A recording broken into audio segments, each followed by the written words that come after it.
Hi, I'm Dr. Madhu Chopra, and you're watching Casual on the Couch with Dr. Madhu Chopra. And today we have a very, very special girl on, on my couch. And what makes her special? She has broken barriers, she has broken the glass ceiling, she has tried to achieve things that many people haven't even thought about. She's done that when, in her nascent years, growing up years, she had so much brilliance, so many ideas which she put into action all on her own. So we have with us today Larissa Disa, whom almost everybody who knows anything knows about her. But Larissa, I have just met you. I really don't know anything about you. Can you tell me, who are you?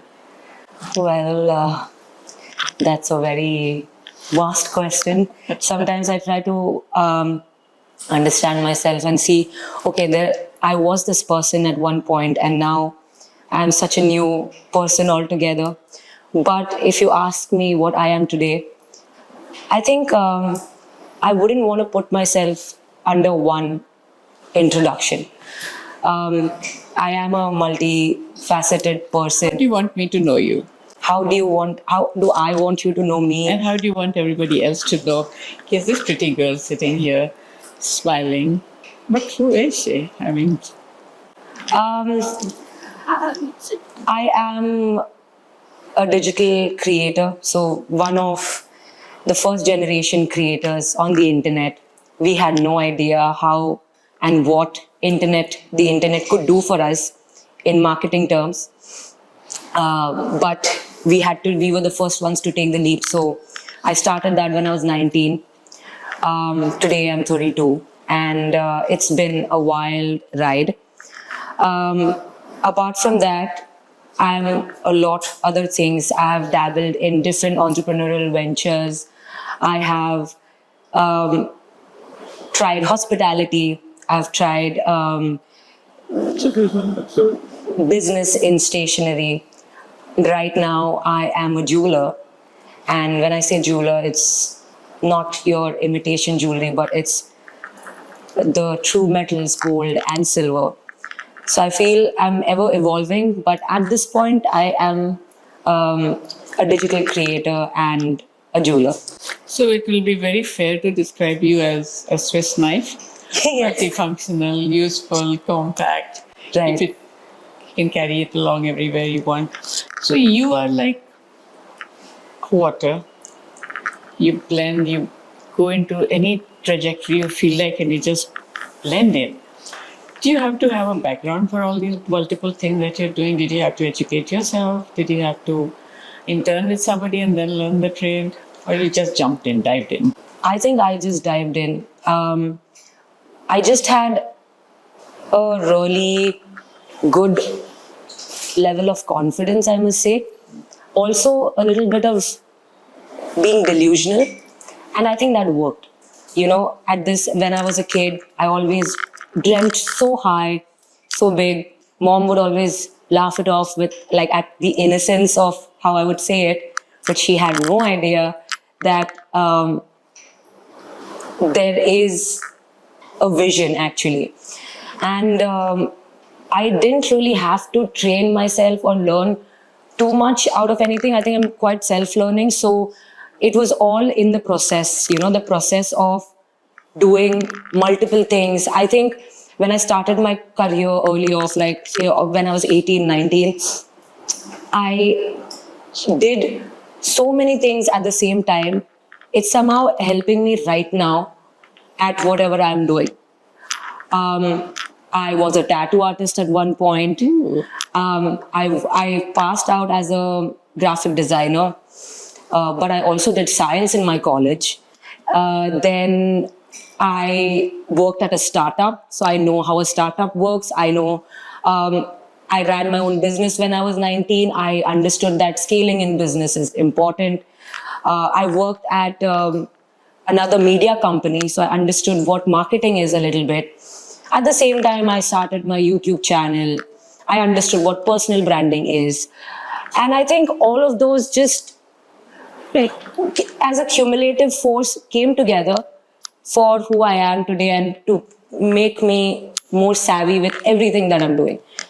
So you are the OG content creator. When people hadn't heard about it, this terminology as it is arranged today, and you literally planted a seed in an arid land, and we see it thrive and grow today, and many people are following suit. But everything that you're done or doing are not directly related to each other. That's true. You're doing so many different things which are complete and independent of each other. So should I say get a life? I love that. Or should I say that you're super brilliant and you're somebody who's just flitting the surface? Yes. Because how can in one small life a person do so many things so soon? You started at 19 and you're 32. It's like, tick, gone. Yeah, sometimes I think I started documenting the journeys of my life, and people today call it content creation, but I literally call it documenting my life, because I feel there is so much I do in like a week's time that I will forget. And I need it to all be documented. It's great, it's working out, and the whole world can see it, and that even pays my bills, so good for me. But I think it's just it's great how I can do whatever I want. Like today, in today's day and age, I can say I want to do it all, and I can. It's that easy. I feel the world of this digital generation is such that it gives you, it can give you the authority over many things, and that's great. I feel it's amazing that we're born in this day and age and we can experience this today. The advent of AI, the advent of the internet, we've seen it all. And I am so grateful that we could be present and we could experience these things. I feel change is the only constant. We're getting to see the best changes in this lifetime. And if we don't work towards it and we don't accept it as a good change, then we're always going to be left behind. I love challenges. I love trying new things. Tomorrow I'll meet you after 5 years and I'll be doing something completely different. And I mean, the jewelry brand at the moment is what I feel is my truest purpose of life. I feel it, like I can sense it. But I know that this is not like a stop, and this is not like, okay, now I know what to do. There's always going to be tons of things that I'll do, and I like it like that. It just, that pace and that freedom to be able to do so many things just keeps me alive. So you ride each wave as it comes, Yes. unafraid, bold. Afraid I am, Yeah. but I like that. But you appear like you are very daring. You just ride the wave as it presents itself, and you don't hesitate because you look so confident, and you said it yourself. You're so confident. Is it like you tap into opportunities that come your way, or did you think of all these things and do it because it came as an inspiration into your head? I would like to say that I'm blessed that the right opportunities come at the right time, always knocking at my door. And manifestation is one thing, I believe. I believe very much. I love believing in manifestation. My whole life has been a proper. It's been exactly what manifestation is. Like, I have always looked at my life as, when I was little, I thought I would want a life like this, and it's just gotten better. So I know life is going to get like bigger and better and grander. But I think like losing confidence will take it all. It's happened. I'm not saying I've had the best life all my years. There have been times where I really lost my path, only because I stopped believing in myself because of certain personal things that came along the way. So I've had like a setback a little bit, but to be able to rise to that. How do you maintain your mental sanity through all this? Oh, I have a wallpaper with a photo of my idol, who is Novak Djokovic. He is a tennis player. He's world number one. I've watched him since the time I'm a big tennis fan. And that man, he only works through his mental game. And I feel he speaks about it so much. He speaks about manifestation. He speaks about how you're supposed to understand that it's all in the head. And every time something goes wrong, I know for a fact that I can Go. turn events and I can change reality the way I want. And I've realized that really like lately. So I wouldn't say I was like that all the time. I have been a cranky person. I have cried through nights. I have cried so much. I've had the worst moments in my life, phases, and I've felt like why does everything not everything, but why did this happen to me? This was not required. I'm a nice person. And then, I'm going through this moment. Why? But then I realized every person goes through everything and every person goes through challenges. It's how you deal with it and how you turn your reality. So lately what I've been doing is shifting my mindset. What I do is I believe that there's a switch in my head. So anytime I feel a certain way, I'm very aware about it. I'm a very aware person that way. So I'm like, okay, I feel angry, switch. And I know there's a switch and I can switch and I'm like, okay, I'm not angry anymore. Right? Yes, I just do that. So there's nothing like meditation, calm, breathing exercises to switch back. Do you do all that? Contrary to like everyone's beliefs, I used to think like meditation is like the way, but I just can't do it. I am very flawed at that. I cannot sit down and meditate. I just can't. I can pray.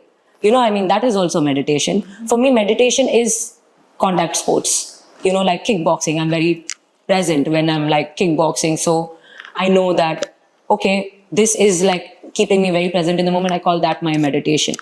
I skateboard a lot. So, you need balance. You need to be like very aware. You need to be present. So that for me is meditation.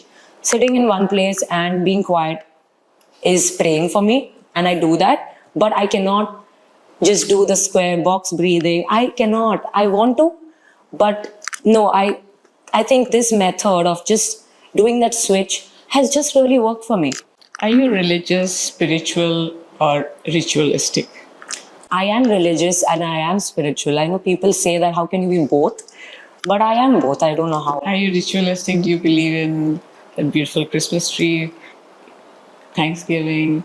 I do believe in Thanksgiving. It's not You about. celebrate all of them like a ritual. I do. I celebrate all festivals. I am a Roman Catholic, but I know so much about all festivals in the country. I travel and I do that because I make travel videos. I capture a lot of festivals because I feel people's frequencies are very high when it's festivals. Everyone's happy and excited. To experience people at that time is great. So festival for me has been, I love festivals. Now festive season is starting. Ganpati is coming. Then there is Diwali and then Christmas, Navratri. Yeah. I've played Navratri. I know the 32-step Garba. I know all of those. Many people might not, but I do know. And I know what it means. Why is it called Navratri? Why is it called Garba? And, basically, I try to dive deep into religion because I feel every religion has something to teach you. Of Something good. Something good. Yeah. And I love that. I love how religion calms everyone down.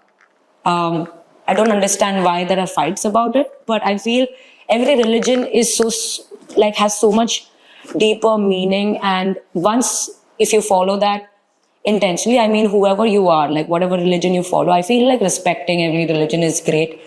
I love going to. As soon as religion becomes an imposition, it becomes bad. True. So I feel to each his own. Yeah. Let there be peace and harmony. I agree. I always say that I'm God's favorite child. I believe that, because I feel I'm always brought out of difficult situations like that. And it's like I get the best opportunities. I meet the right people. I have great conversations. And for that, you need to be God's favorite child, you know.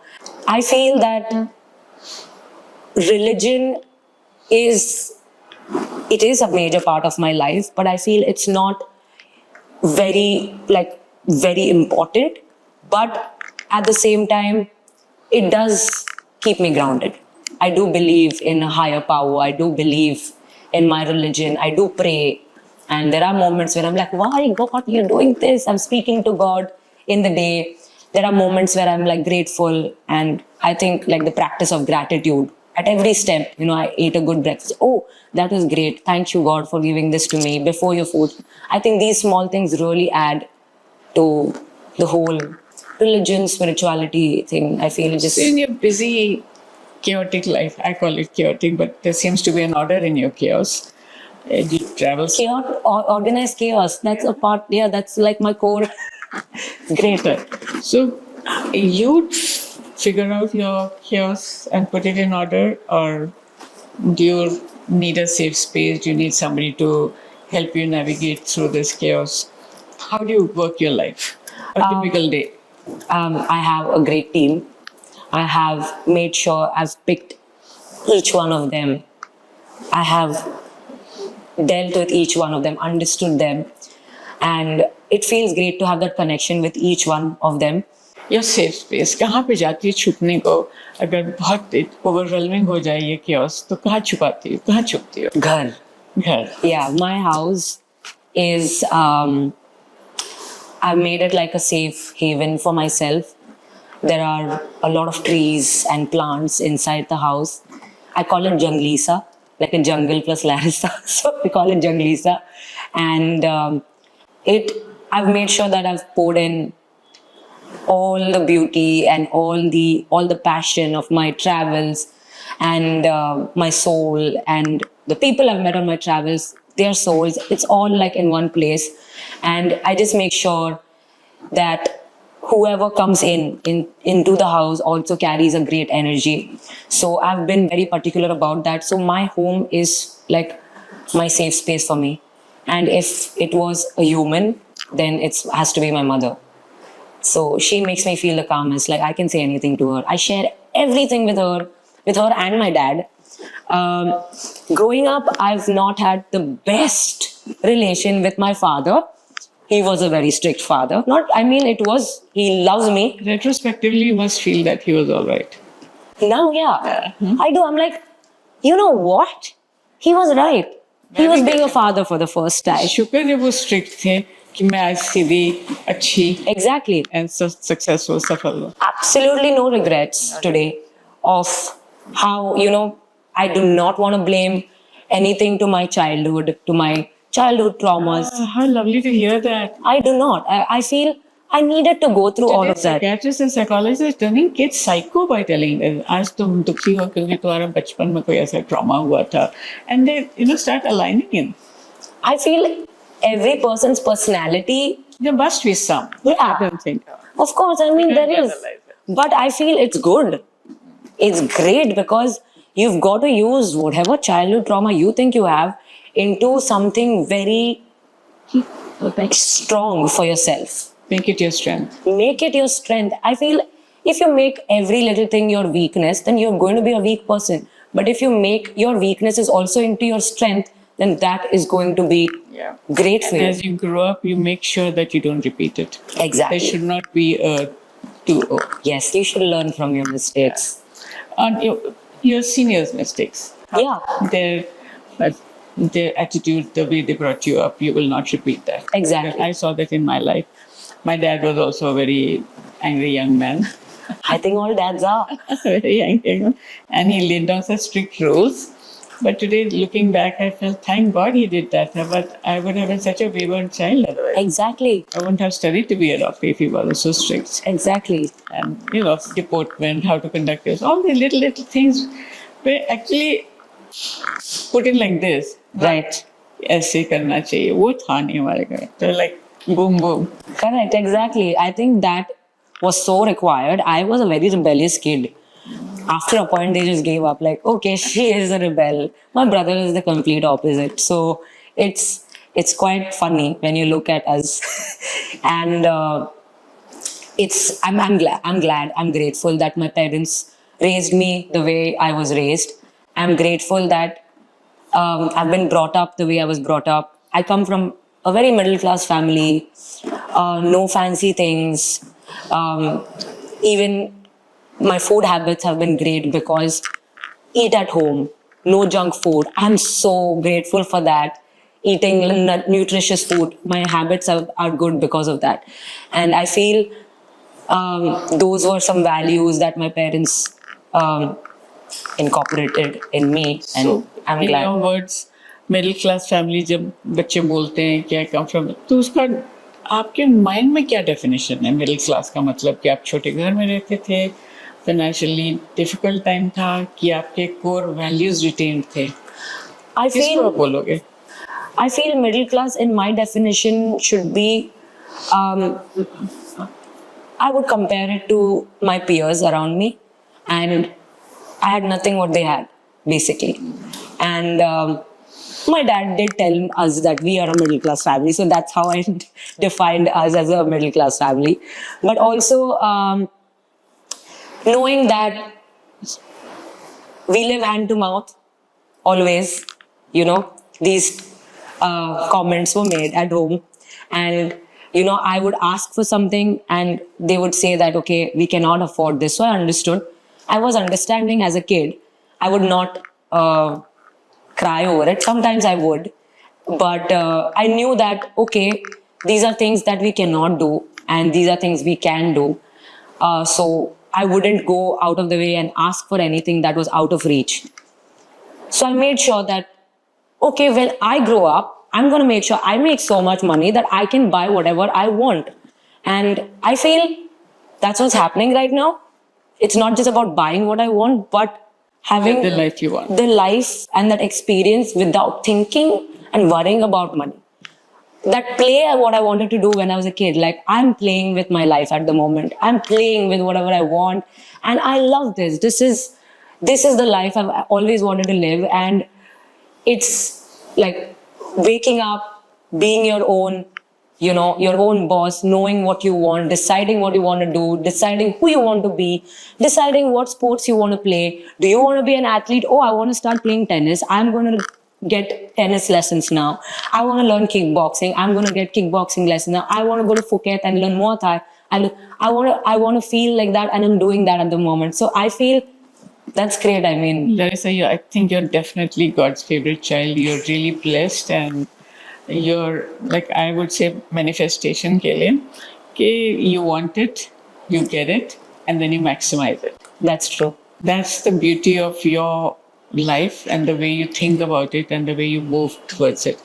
Tell me, you told me you love travel and you turn this passion into a profession. Yeah. So, what do you look for when you plan a travel? What is your first choice? Culture. I like to see if there is depth in the place, in the city or the village or a town or like a country. Does it have that? Does it have interesting people there? Does it have food? Food is very important. I'm a big foodie. I love trying different things. I've tried the most ridiculous things also. But the main thing has to be the daily routine of the people there. What is it like? It's the small rituals that they follow. Say the conversation you have with a commute driver there, with like a driver who's driving a taxi, understanding where he's come from, what does he think of the city, what does he like over here, the foods, local houses, like visiting someone's local house, eating the food that they prepare. So, you like homestays over I love homestays. And I've done a lot of homestays in my life. And I prefer intentional travel more. Like, I remember going to Paris, and I went to the Eiffel Tower on the last day because I was like, I have come here now, let's just go. But that wasn't like my main motive to go to Paris. I went to Paris. I mean, if you take like a city abroad, I went to Paris and I stayed with a lady who is 78 now. back then she was 73, 74. And I lived at her house, and she lives in Paris alone. But she's from Germany, but she's lived in Paris her entire life. And I had the best time.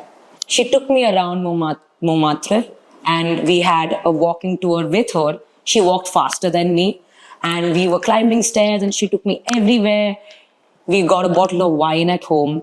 We both finished it together, and we ate some good pasta. The conversations I had with her about life, and she's experienced it all, so she knows so much about what she's been through. So to just get a gist about life from her, about how she lived in Paris, that is Paris for me, Her name Favorite is, city?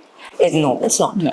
It's not. I think I don't have a favorite. There are so many really beautiful places in the world. I just cannot pick a favorite. But Lisbon or Porto is like one place that has made me feel very like at home. There's so many colors there, and it's people are great. You get a lot of great oysters. Tell me three of the most ridiculous food you ate outside of India. Oh, I hope I don't get cancelled for this, but I've Ridiculous as in it's regular for them, but not so for you. oh, regular for them and not so for you. I don't think it was regular for them either. Oh, Yeah, I've eaten a scorpion. hey, Yeah, I've eaten a cockroach. I've eaten a snake. his favorite supper, the cockroach. Yikes, does it have any flesh to eat? It was crunchy at first and gooey inside. Yeah. Yeah, I just did it for the fun of it. I did this so that I can say this in a Gross. podcast, Where did you do that? In Thailand. I mean, that's the only place that has these ridiculous things right there in the market. Right in front of the central mall. Sorry? Yeah, it's literally. Right on the street. Yeah, they have it on And the little sticks. stools and other stuff. Yeah. I had worms there, and I had some other bugs Right, that were alive that time. right. The poker stick into it, dip it into the batter, into the oil, ready. And they just put a little salt and Yeah. like, where are your masalas? Yeah, upase. Right. Yeah. So, yeah, I mean, these are some. I think this is an extreme experiment. It is, I think, If I have cockroach walking across, you don't want to be in that place. I know, but they fried it, so I think it was fine. They cooked it at least. All right. So tell me some of your bizarre experiences during your travel. Bizarre. Which you enjoyed, but it was bizarre. Oh, I have a very bizarre experience I had, but I enjoyed, would be quite sadistic of me to say that. When you're skateboarding, I actually longboard. So it's like a longer board. It's not like a skateboard. Skateboard is this much, a longboard is long. And it was not a downhill longboard. So when it's a downhill longboard, the screws are tightened, so the wheels are intact, and you can properly glide through the roads, and you've got to be like geared up. I have no gear on, my hair's flying, my skirt is flying, and I'm just ready to go onto the road. And suddenly I start catching on to more speed, and I'm going really fast, and then I start screaming like, God help me, Jesus please save me. I knew I was going to fall. I knew it. Like, just imagine, like 1 minute, you're going to have a very bad fall. I went really fast, and somehow the guys behind couldn't hear me. They were far away.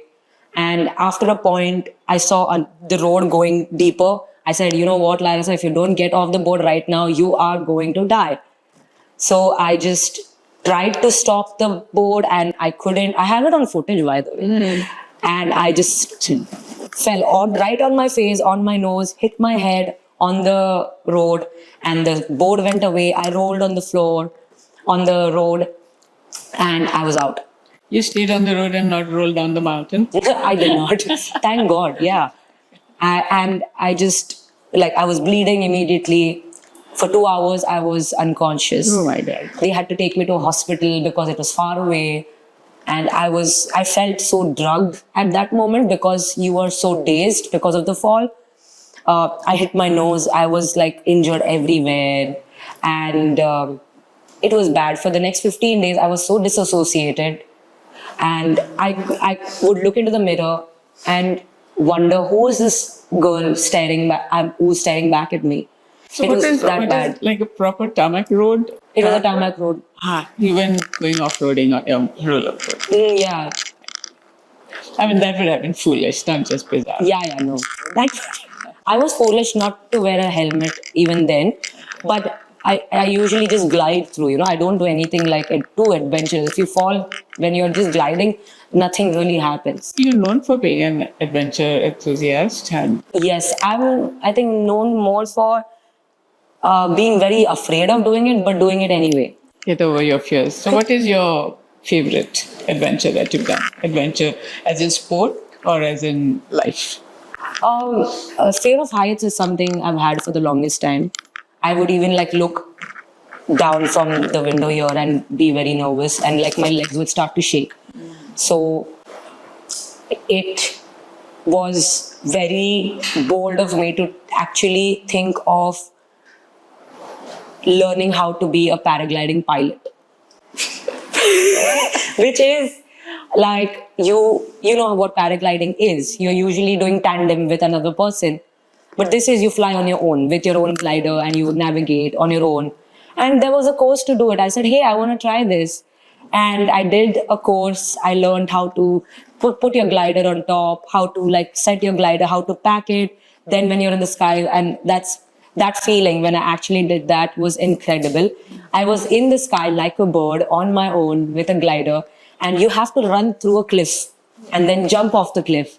That feeling is intense. Like there's no going back. You can't be like, hey, I can't do this right now. If you started, you started. And then you're like flying like a bird in the sky. I don't want to interrupt you. I had my worst experience trying to do this. Really? Yeah, we were in Brazil and I saw these birds flying up there. Yeah. I want to do that. I have dreadful fear of heights. Oh, Okay, upar, not properly attired. You should wear sneakers, you should wear running shoes, something like that. I was wearing chaps because it was too hot. Chaps with heels. And then those people also didn't tell me. yeah. They just, whatever they were talking in their language, I understood it's all right. And of course, tandem made me run. And my heel caught at the edge of the cliff on a little uneven surface.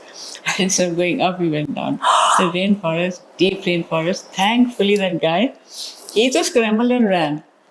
The wings had been already open and it landed nicely on top of a tree and the other hanging upside down. Oh my God, are you serious? This is crazy. Scariest thing to This is so scary. When was this? Priyanka was doing Khatron Ka Khiladi in Brazil that time. You did your own version of Khatron Ke I Khiladi. did that. Oh God, it was so scary to even come up to. I broke my bones, couple of bones. Oh my God. Yeah, so those people, that team, they took me to a hole-in-the-wall doctor who wouldn't ask questions or wouldn't ask for insurance or whatever. I said, I'm a doctor, I know it's fractured, you just give me a cast. Correct. And I told him how to do it. Did that, went to Priyanka. क्या हो गया? कुछ नहीं कर ऐसे करके. Couldn't tell her for the longest time. Oh God. I was having my own adventure. Is she also like a strict daughter? I am a She strict doesn't daughter. like me putting myself into harm's way because, the outcome of that would be very dreadful, but I love doing stuff that Challenge. challenges, yeah. And my kids always not stop me, I won't say, but they definitely give me a reprimand or a mom, yes, mom's slow. So I like listening to that. I know they care, but I like to break the don't do that. I can't. I Yeah, need to do that. that's true. It's always exciting. That adrenaline you get from breaking rules is always fun. Yeah.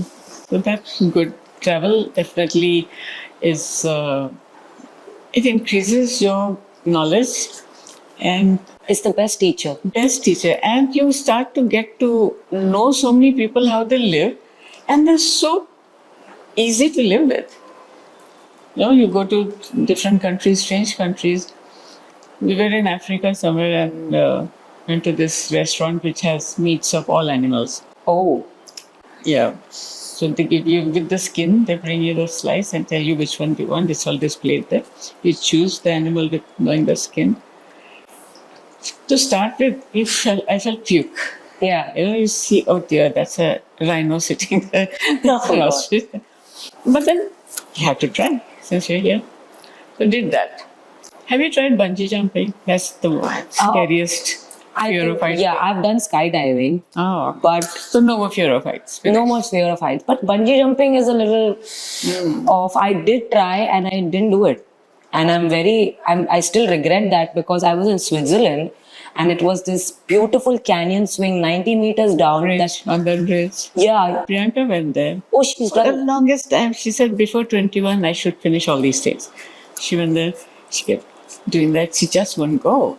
So, and the crowd around started, you must do it, you must do it. And here she's shooting. And the director had told her not to risk her life, limb and bones. But I think Switzerland is so safe with Yeah, it is safe. We knew it was safe, Yeah. but people were doing it. Right.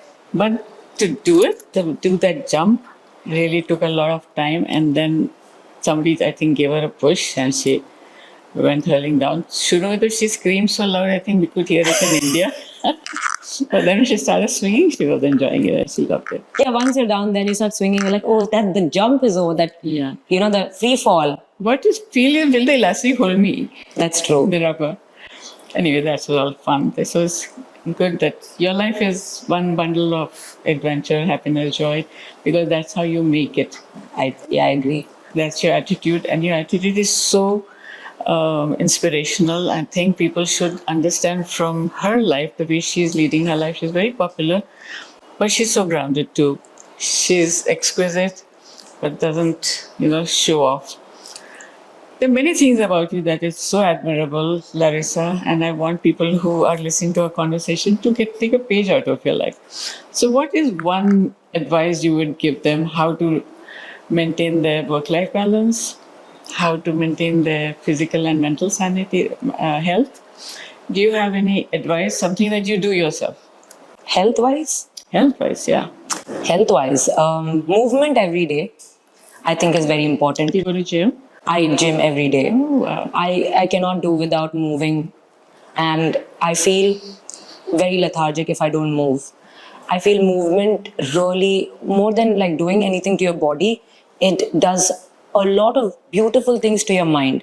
And to keep your mind moving, I think you've got to move physically. I think that's the least anyone can do for their own lives and for their own bodies. And if at all people get the chance and have the privilege to do sports, any type of sports. I didn't do it till I was 26. I mean, I was a part of the football team when I was in college and stuff, but I never looked at sports in that way. I always thought, like, why do people do sports? I mean, like, it's so unnecessary. What's in it? Yeah, what's in it? But the moment I started doing it myself, I realized it actually puts in such great level of self-discipline in all aspects, like exercise. When you're doing certain sports, you need to be fit, you need to have good stamina, you need to have a great diet. I think being a sportsman itself has so many great levels to it, and I feel that is something people should incorporate in their lives, having some sort of play.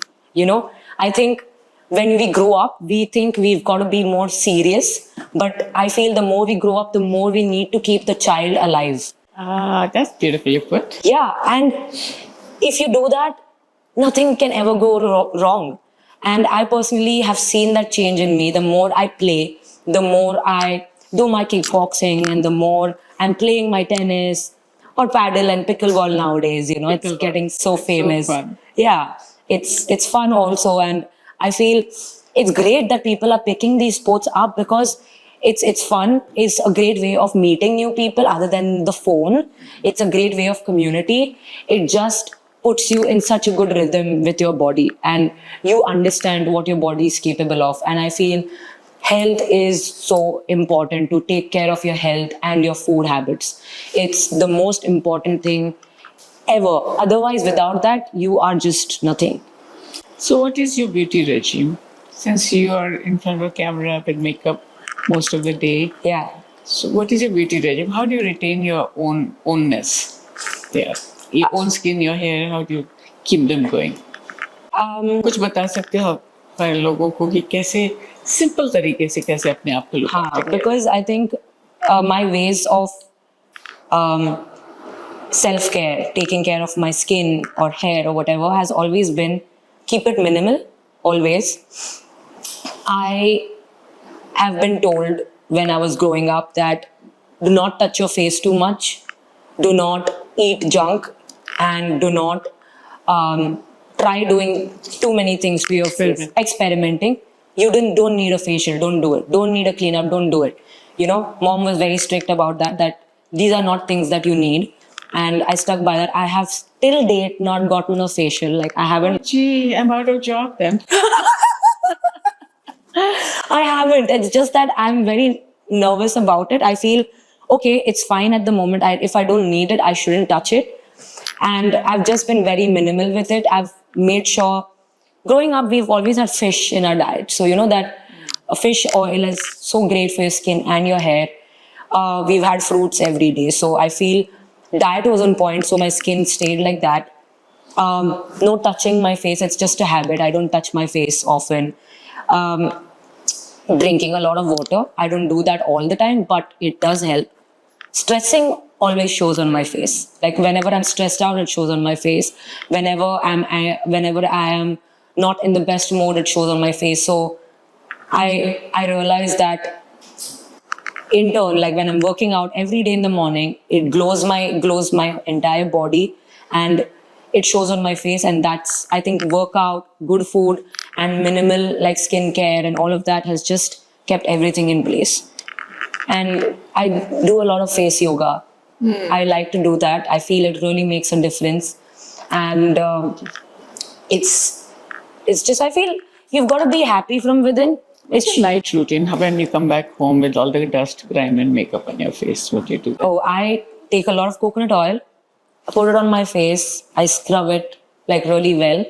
So I have like an oil base to remove my makeup. Sometimes I use like a Clinique, you know, your makeup, the cleansing balm. When I'm traveling, especially because traveling with a coconut oil is a little messy. So at home, I use a lot of coconut oil, so it nourishes my skin also, because my skin tends to become dry nowadays even more. So I use then like a cleanser, like a Cetaphil or a Face Shop cleanser, and I apply a thin layer of coconut oil again and just go to sleep. Or sometimes the Embryolisse, the pump or the mask, and I sleep with that. I tried doing things in the middle. I used a retinol serum, and I was so stupid. I applied it on my eyes, and so I think something seeped on my lips. And then the next week, I had everything chapping and Blisters and stuff. it was, I had blisters, and I was like, oh gosh, what did I do? Because I've never faced this before.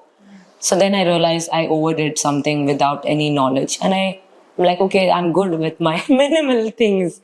So I kept it like that. Did you ever have a blooper moment where you pissed off somebody really bad who mattered to you? No, I've done that a lot. A lot.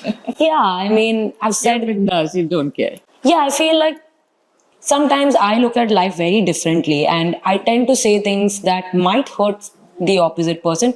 And I feel the most hurt people have been my family only. They've heard me say, they know I don't mean it in that way. They know my intention has not been to hurt them. But I am quite, I can be a kook in that way, you know, like I can just say things in a very blunt manner. And I'm working on that. Good. So what triggers a foot stomping, raging, raving mad woman like you? Oh, What does it trigger? I've had major anger issues, very honestly. Temper tantrums. Yeah. Like my mom has seen it all. And I think just triggering my weak points. I don't remember what my weak points are anymore, but I think, yeah, I'm working on it, you know. So I feel I've really maintained and understood that, okay, there's no need to actually get angry now. It's reduced a lot. I used to cry a lot before, it's reduced a lot. So I feel I'm making progress in my behavioral patterns that way. So it's great. But I think basic things like if someone distracts me while I'm working, I just get very pissed off. So did you need some actual counseling or psychologist help to get over, I did one session. to do the life that you're leading? Oh no. A therapy? No, I haven't. You don't need I haven't taken any, not very proud of it. I'm not saying it proudly, but I feel I am too distracted or too much of ADHD in me to keep me going to a therapist every week and, telling them about my life. I feel most of the things I just speak with myself out loud every night. I'm like, okay, this happened, this happened. I kind of reflect over things and I'm okay. Everyone should have someone to speak to is what I agree to and I feel. But I have not taken that route and I'm going to be honest about it. You're self-sufficient, self-contained. Yeah. That's good. So, did anybody break your heart? Yeah, many times. Many times. Many times. How do you dust your fingers and just get up and go? What motivates you to get into a next relationship? I think I am obviously very upset when it happens, and I feel very sad when I've had a breakup, and it shatters your heart. But I'm quite weird that way. I feel like as humans, we get to experience so many emotions, and to even experience a heartbreak is somehow a privilege. Certain times, I do feel that. I Such feel a positive thinking. I would go with knife and tongs at that person. I do. I'm not saying I'm like, oh, thank you for breaking my heart. I would not do that. I would scream at that person and I would scream at myself and I would cry and I would sob and weep and wail. But I feel, I know that this is my outlet right now and I need to do that. After a point, I'm going to be okay. So I'm friends with all of my exes. And they're all very supportive in my life today. So it's great that I even met all these people and I've met some great men in my life is what I feel. I feel all of them have contributed to my life in some way, in major ways. Any And regrets? no regrets, absolutely. And I think that is one motto of my life I stand by, that no matter what, no regrets. Never. You do something because you want to do it. You give your heart to someone because you want to give it. And you learn from your mistakes. I feel all the heartbreaks I've had, I've come back, reflected on what I did wrong. And I've been so lucky and I've been so blessed that I've had the chance to have this conversation even with my ex-partners. Okay, we were great. What happened? What went wrong? After 1 year or something, you can't do it the next day. We are in a great space, comfortable position, and we can speak about what went wrong. And then you're like, I really did not like that you were like this with me. And then that person is like, I had no idea. So, you're trying to better the other person. And I feel you understand yourself so much more when you're in love and the things you do when you're in love. So I take it as a lesson. I think of it as like, great. Now what's next? I feel Biggest cause I feel for a breakdown in relationship is they expect you to be a mind reader. yeah. You see, they don't communicate enough. They expect you to be a mind reader, and that one doesn't know what mind read. Anyway, your attitude is very wonderful. Tell me something that the world doesn't know about you. Something positive and something negative. I mean, everybody knows a lot about you. I think negative, I think I've already said it. I've had anger issues. If you look at me on the internet and on YouTube, I am the way I am, like that. But I've never recorded me being angry for obvious reasons. Ugly. And so they don't, I think many people don't know that about me. But they do know, because I have a lot of loyal followers who are following me from a long time. They do know that Larissa is someone who will not take, so she will give it back if she is angry. But nobody's seen the very angry side of me. I can get really angry. But I don't anymore. That's Angry and vengeful or just angry? not vengeful. No, never vengeful. In fact, I'm the most forgetful person about like being vengeful. I'm like, forget it. Like, it's okay. Everyone makes mistakes. Everyone needs a second chance. They were in that zone, so they did that. It's okay. In fact, people tell me like, how could you forgive this person? And I'm like, forget it. It's fine. So that is one, I think, negative side of me, the anger. And a positive and thing that no one knows about me. I think something very interesting I can tell you. I did a little course in the middle for animal communication. Yeah. So it's how to communicate with your animals, with your pets. Dog And- whisperer, horse whisperer. Yeah, like you can whisper like to any, like, I mean, you're like a animal whisperer basically. So understanding an animal through energy, just like radio frequency, how it works, it's just the same. Like you raise your energy levels to the same frequency as that of the animal and you connect with them. And I've had some really interesting moments when I've done that. So Strangers or your own pets? my own pets, the dogs around my building. So tell me about your equation with your family. Oh, You're a fiercely independent person, I know that. Yeah. From the conversation that we've had. How much do you let them enter into your life? oh, they're completely into it. Yeah, like they know everything about my life. They know what's happening, what's going on. All the guys I've dated, they know all of them. They know all of my staff. They also know what my work is at the moment. My parents are my best friends, and my brother works abroad, so we do speak often. But I'm much more closer to my parents, and we have a great bond. And growing up, it wasn't like this always. It was like dad was strict, mom was also strict. I've had my good share of beatings while studying, and I used to hide in the bathroom because I knew if I come out, my mom is going to ask me why I didn't finish my homework before she was home from work. So I've had that moments with them. I feel I got them involved a lot growing up. I kept telling them everything about my life, no matter if it bothered them, if it made them angry. I made sure, just subconsciously, I made sure they know everything. Like if I had a crush on a boy, I would come home and tell my father when I was like really young. And he was like, why is this girl telling me about a crush? This is so unlike any teenager, because a teenager doesn't do that. But I would come home and be like, oh, dad, I have a crush on this boy, but this girl likes her. What am I going to do? And he had no idea how does he deal with it. He's like, this is not your age to do this study. And I said, but I really like him. So it was a contrast of like conversations, but after a point they got used to it and they started advising me on things. And today, like sometimes whenever I have like a new crush, I tell it to my dad and he's like, oh, but this is not your type, so I don't think it's going to last. He does that. He knows what my type is.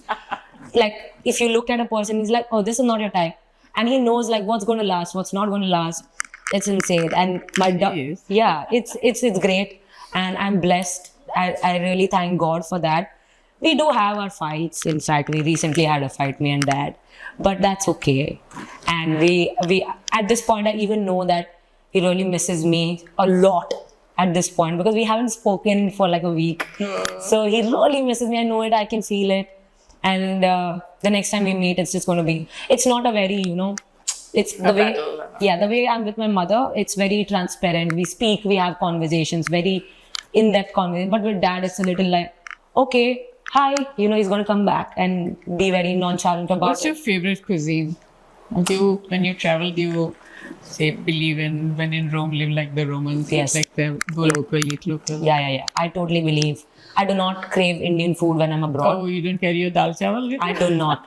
Masalas. I just don't. I cannot.